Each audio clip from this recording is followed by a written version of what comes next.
Boa noite, bem-vindos a mais uma entrevista da série em comemoração aos 5 anos do projeto Mala de Herança em Tirol. O meu convidado de hoje é o cônsul honorário da República Federativa do Brasil aqui em Tirol, o senhor Tony Maia-Hoffa. Tony, boa noite e bem-vindo a essa entrevista. Boa noite, muito obrigado, Juliane. Obrigada a você por aceitar o nosso convite. Para quem não conhece, o Tony é um legítimo cidadão de Innsbruck, nasceu e se criou aqui. Ele é casado com uma brasileira já há 20 anos. Ele é pai de 2 crianças bilíngues. E o Anton nos acompanha desde o início da nossa trajetória. Primeiro como, digamos assim, cliente, né? Alguém que usufruía da nossa oferta. E agora, desde um ano, na sua função como representante do Brasil aqui na região. Vamos começar por parte, Tony. Como era a tua vida ou a vida da família de vocês tentando criar 2 crianças bilíngues antes da existência da Mala de Herança em Tirol? Olha, isso foi bem difícil, porque foi bem assim que a Jane e eu decidimos, quando o Miguel, não, nosso primeiro filho, ele tinha 2 anos, não, ele foi criado como alemão, não? Com essa idade ele não queria nada saber de português, não? Então foi bem difícil assim de ensinar ele a língua de português, porque ele não se interessou. A minha esposa, a Jane, ela sempre falou com ele em português, não? Mas ele sempre respondia em alemão mesmo, não? Então nós já tínhamos um pouco de medo que o português fica um pouco atrás, não? Mas isso mudou totalmente. Isso foi uma experiência bem boa quando a Jane e eu nos mudamos para o Brasil, não? Quando o Miguel tinha 2 anos, e no Brasil ele mudou totalmente para português, não? E esqueceu o alemão totalmente, não? Então, como todo mundo falou português, até eu, não? Estava aprendendo meu português no Brasil esse tempo, não? Ele estava vendo que todo mundo está falando e estava totalmente focado na língua portuguesa, não? E aí trocou. E aí, quando nós voltamos, 3 ou 2 anos depois, não? A situação tava péssima em alemão, não de novo, porque ele não queria, ele não se interessou para alemão, não? Mas agora ele entrou no jardim, não? Aqui em Innsbruck de novo, e não falava quase nenhuma palavra em alemão, não? Mas como criança, não? Eu percebi que eles mudam muito rápido o hábito deles, não? E também a língua. Se eles querem e eles perceberam que é necessário para se comunicar, eles mudam muito rápido, aprendem muito rápido uma língua, não? E isso foi o caso do Miguel, que ele mudou muito rápido também para alemão de novo, não? Anton, uma coisa que a gente, quando estuda a teoria, né, do multilinguismo, que é muito discutida, a importância da criança brincar nas línguas, ter contato com outras crianças, enfim, vivenciar a língua além do contexto familiar. Na época em que vocês moravam aqui, que o Miguel ainda era pequenininho, ele tinha contato com outras crianças que falavam português? Olha, eu sempre estava em busca, porque me interessou também a comunidade brasileira aqui, eu sempre estava em busca onde estão os brasileiros em Tirol, não? Sempre desde que conheci minha esposa, eu procurei o contato, não, com os brasileiros, não? Tinha uma comunidade do Padre Hudson, por exemplo, 20 anos, exatamente faz 20 anos, ele sempre fez missa em português e tinha uma pequena comunidade brasileira, mas era outro foco, não era foco da língua, era mais religioso, não assim, como era, tinha missa e depois tinha uma conversa, não, entre os brasileiros, era outro foco, não? E assim as crianças brincaram junto, mas não fizeram uma atividade, não, como foi feito agora na Mala, não? Então, e aí mais tarde veio a Alessandra. Qual é a diferença de idade entre os dois? São 6 anos mesmo. Uau, é bastante tempo. E as crianças são muito diferentes uma das outras, né? A gente sabe que, né, filhos de uma mesma família, muitas vezes com a mesma situação, reagem muito distintos, né, nessa questão. Como é que foi com a Alessandra? Com a Alessandra era bem diferente, não vamos falar, porque a Alessandra ela nunca tinha aquela experiência no Brasil, não? Como o Miguel, ele viveu lá e tinha os primos que ele estava vendo que ele precisa se comunicar com eles. A Alessandra nunca tinha essa experiência, não? Uhum. Isso sempre, ele só foi de férias, não, no Brasil e então era bem, ela não tinha esse foco em português. Mas como a Jane, não, ela sempre cuidou, não? Sempre falou com as crianças, não, com o Miguel especialmente e também com a Ali em português. Sempre usava a língua materna dela, não? Ela também entrou naquele assunto e hoje, não? Os dois mesmo eles trocam a língua perfeitamente, não? Nunca vi isso que eles mudam como alguém liga a luz e eles trocam a língua, não? Uhum.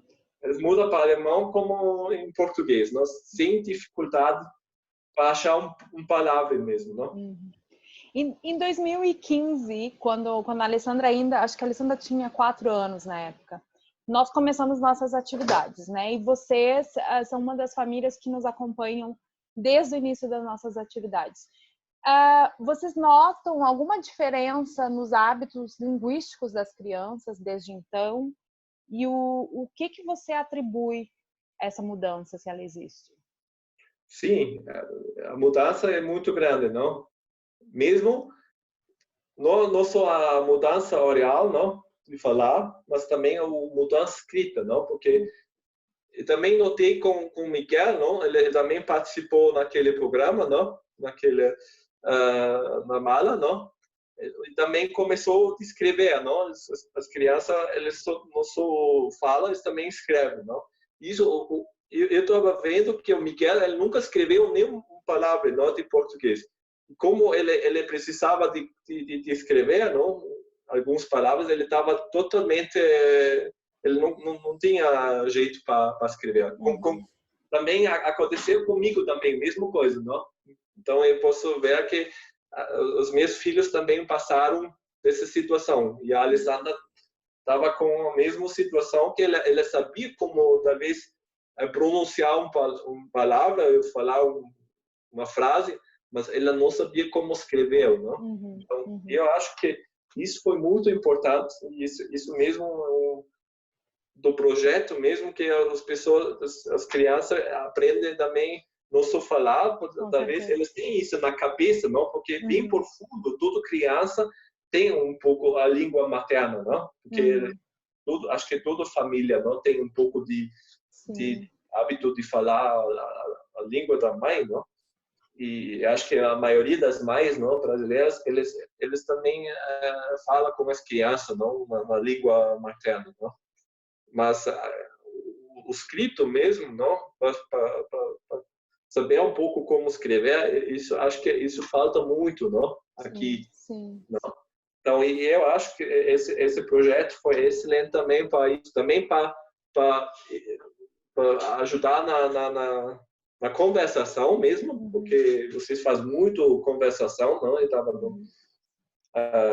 vendo, mas também na parte escrita. E acho que a parte escrita ainda tá mais importante ainda, não? Sim, porque ajuda a fixar, né, estruturas e fortalece muito o desenvolvimento da língua. Também achei que é legal que a mala de herança ela tem um foco de ler, não? Também muitos livros, tem muita leitura, na verdade, não? Que tem a biblioteca maravilhosa, não? Que as crianças podem pegar uma livro, não? Português e começar a ler. E acho que ler também, a leitura também ajuda muito as crianças a entrar na língua, não? Com certeza. Expande muito o vocabulário. E ela também, o que a gente falava é que se a Alessandra vivesse no Brasil, ela teria contato com a língua em diversas situações. E essas situações aqui, elas são muito restritas. ela tem a vivência dentro de casa com vocês, talvez um ou que outro amiguinho que fale português, mas sem essa leitura ou sem as aulas, as situações elas ficam restritas. E com isso, o vocabulário da criança também é restrito, né? Ela não sabe o vocabulário de uma consulta ao médico ou o vocabulário que a gente usa em N situações. E a leitura traz essa possibilidade, Isso. né? Sabe que o lado bom também desse projeto, que eu acho maravilhoso, que sabe que quando você não usa o hábito, você não usa uma língua frequentemente, não? Você está perdendo o hábito, não? Você está perdendo o vocabulário mesmo, como Sim. você falou, não? Então, é importante que mesmo a criança, ela fica dentro, não? E está sempre repetindo e sempre tá se focando também. E está se tentando melhorar na língua materna mesmo, não? Com certeza. Materna. Anton, o ano passado você assumiu o cargo de cônsul honorário aqui no Tirol. Qual foi a tua motivação nesse sentido? Tinha vários motivos, não? Eu sempre gostei de ajudar os brasileiros. Nós sempre tinha pessoas que não sabiam como funciona um processo, como viajar melhor para o país dele, não, para o Brasil, ou ajuda com algumas coisas burocráticas, não, que sempre tem. E não, sempre achei que gostei esse hábito de ajudar e achei porque eu não faço isso como cônsul porque é nada diferente, não?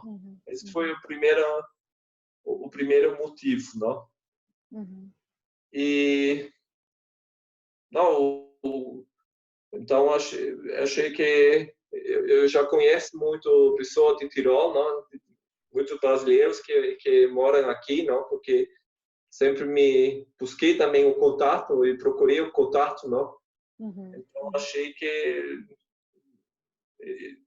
seria legal se focar naquele área e ajudar a pessoa, não? Pessoal. Sim, bacana.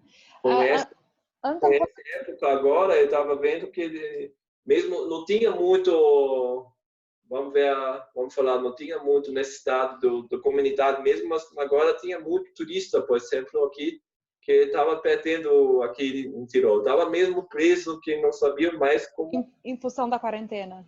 Isso. Então era muito complicado. Tinha famílias que nem sabiam, estavam aqui de férias, não, e não tinha como ficar, não? Sim, A porta estava fechada, a fronteira estava fechada e o hotel também estava fechado. Então, até algumas vezes ligou a polícia e perguntou o que eles têm que fazer, não? Então, sim. Então, esse tempo estava bem puxado. Complicado.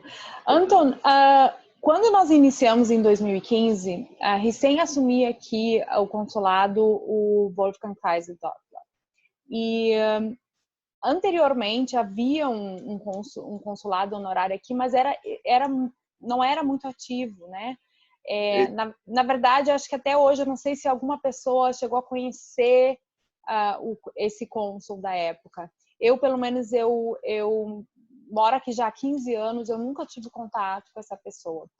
Enfim, quando nós começamos as atividades, paralelamente, o Wolfgang Kaiser-Doppler assumiu o consulado aqui, honorário, e para nós, como iniciativa, essa parceria foi, desde o início, muito importante. Nós tivemos muita conexão com o consulado, no sentido, assim, de colocar as nossas demandas, os nossos pedidos para serem mandados para o Itamaraty ou para a embaixada. Nem sempre tivemos sucesso em conseguir as nossas demandas, mas observamos que era muito importante ter um cônsul honorário aqui nesse sentido para nos apoiar, para nos dar visibilidade, nos dar legitimidade. E nós somos muito gratos ao trabalho feito pelo Wolfgang Kaiser-Doppler.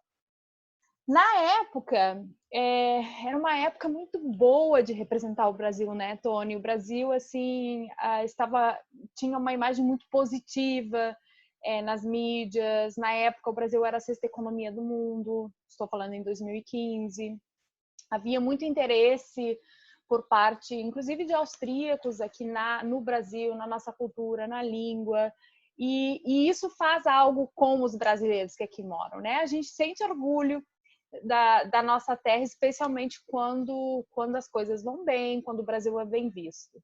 Em 2016, nós tivemos uma troca, um terremoto político que causou uma grande polarização dentro do Brasil. E essa polarização se sente até aqui, né, além mar. Como é que é para ti trabalhar hoje com uma... Primeiro, você observa essa divisão, e como é que é para ti, como cônsul, trabalhar com uma comunidade dividida? Sim, eu percebi isso, não?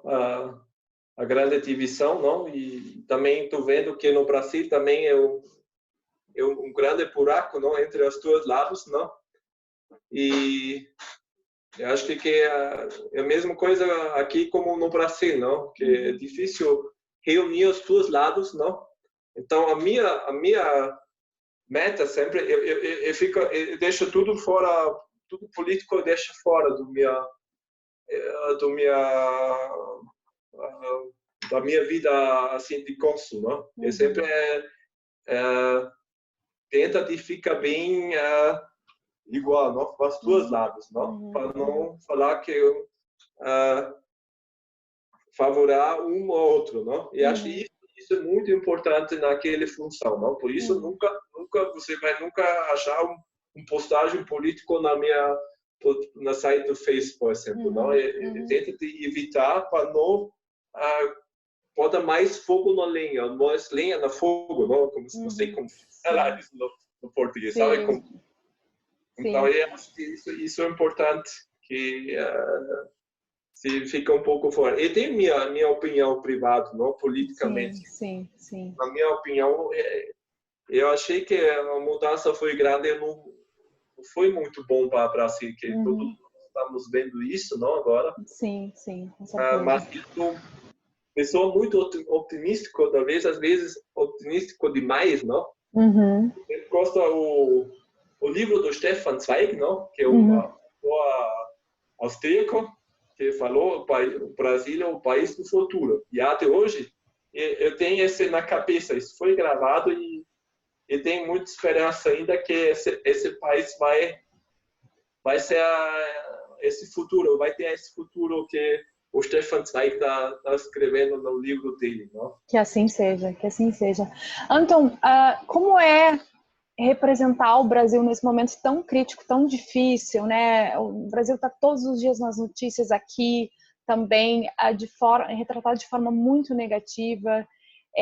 Como é para ti representar o Brasil dentro das instituições austríacas, né? Com os diversos parceiros do Brasil? Como está sendo isso para ti? Sim, esse é um pouco complicado, não? Porque todo mundo está me perguntando, não, como eu vejo o futuro, como vai ser, como isso vai terminar, como vai movimentar, o que vai acontecer com esse país, não? Que estava, como você falou, que estava no caminho tão otimístico, estava tão nas alturas, não? E caía rapidamente no chão, não? Sim. Então é difícil para representar e achar uma certa optimismo, não? Assim, passar esse optimismo para as pessoas, mas como ele fica um pouco neutral, não? Deixa neutro, chama isso, não? Sim. Eu não boto muita emoção nisso, não naquele função. Então eu acho isso muito importante, que você continua a representar o país, não? E pensa no futuro, como eu penso. E veja também que isso pode melhorar e nós estamos no chão agora e talvez pegamos aquele onda que vai para cima, não? Quem sabe?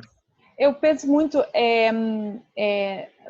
Anton, antes do meu envolvimento com a comunidade, antes do meu trabalho com a Mala, eu venho, na verdade, do ensino de línguas como línguas estrangeiras e meu foco sempre foi em inglês.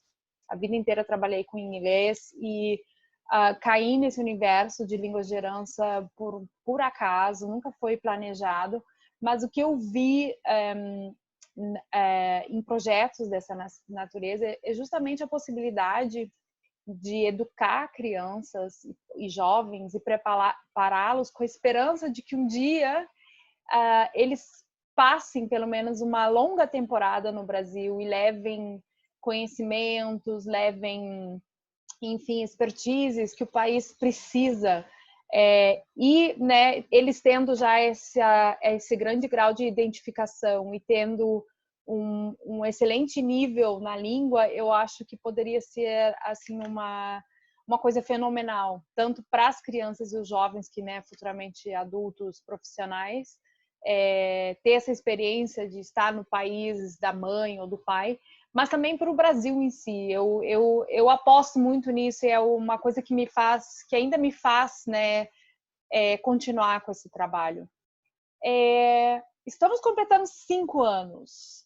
O que é que você deseja para o futuro desse projeto?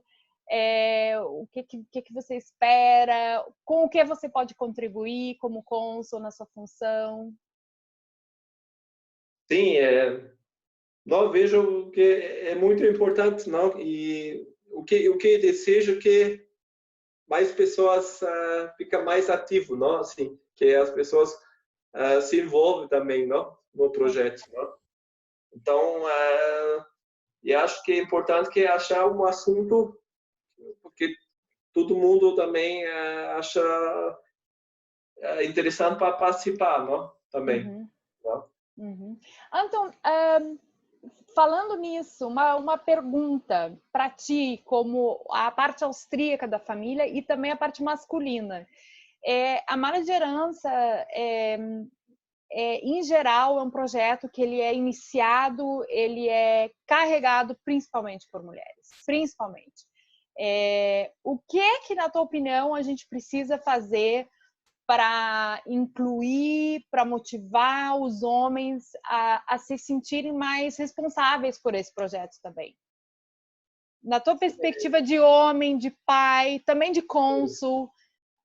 Eu acho que isso é difícil por causa da mãe. A mãe sempre se envolve mais com as crianças, não? Esse é um projeto mais ou menos para leitura e tem mais atividades para as crianças, não? Uhum, Então, com isso, são mais mulheres assim envolvidas porque eles são mais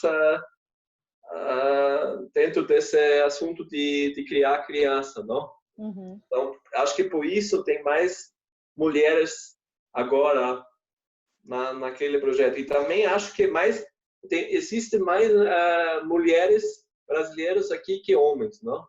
Com Isso também. certeza. A grande maioria da parte brasileira, especialmente dentro do contexto de famílias nacionais, a grande maioria são mulheres. Você acha, Tony, porque isso a gente não observa nas famílias austríacas. Quando a gente vai em leituras infantis né, exclusivamente alemão, a gente vê muitos pais, né? Você acha que a nossa comunidade ainda está vivendo papéis muito tradicionais em relação a o que é a função do homem, o que é a função de mulher? Você vê potencial de mudança nesse sentido? Eu acho que ainda é bem tradicional, não? Uhum. E acho que isso também está um pouco dentro da cultura, não? Uhum. Uhum. Ainda. Também a cultura brasileira, não? Também. Sim, sim. Eu estava vendo isso muito, que os mães, eles cuidaram mais os filhos que os pais, não, no Brasil. O pai também estava importante, mas a mãe estava sempre com a educação e estava mais preocupado com isso, não? Uhum. Uhum. E acho que isso também estamos vendo agora aqui, não? Influencia, possivelmente. Tony, uma coisa que nós fizemos começamos a fazer há 2 anos atrás, é oferecer cursos de português para adultos. E esses cursos eles são muito frequentados pelos maridos, né? Você acha que isso também é uma forma de despertar um interesse pela cultura? O que a língua, a barreira da língua às vezes seja um problema.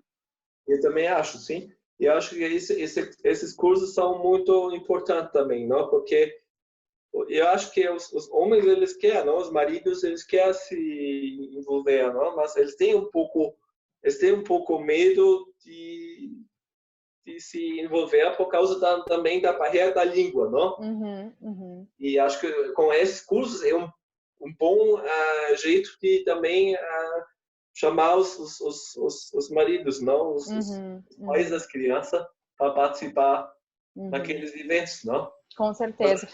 E acho que também poderia ser um programa também não só para as crianças, também para adultos, não? Para adultos, sim, sim. A gente já teve algumas coisas, em alguns momentos, assim, oficinas ou palestras para adultos, enquanto aconteciam coisas para as crianças. Sim. Mas a dificuldade que eu tenho é de achar um formato que seja atraente para a maioria, né? Porque os interesses são tão diversos. Mas sabe que já tinha muita atividade legal também. E estava vendo que naqueles atividades sempre também chamaram mais os pais também, não? Por exemplo, não, nós fizemos aquele evento no Gramado Polo. Sim, aquele evento no Hofgarten, não, também, por exemplo. Sim. Então, também no Botanischen Garten aqui, não? No Jardim Botânico aqui. Então, chegaram mais famílias, não? Com pai, Sim. Antônio, o que a gente nota também é que nos primeiros anos a gente atraía muito mais gente do que atraímos agora, no último ano, por exemplo. E uma das questões que a gente levou, se essa questão da divisão da comunidade não influencia. E a segunda questão há uma troca de geração no momento. Aquelas crianças que começaram conosco, hoje eles já são adolescentes, né? Houve uma brecha agora e agora, justamente nesse momento, tem aparecido muitas famílias novas, há muitos bebês, há um boom de bebês. É um ano muito frutífero e acho que depois dessa quarentena vai ser mais ainda. Sim, vai. Assim esperamos. Mas a gente observa essa troca de geração. Aquelas crianças que nos viram nascer hoje já são adolescentes e tem vindo muita criança nova por aí, né? Enfim, o que você deseja para nós? Sim, muitos anos de atividades, não?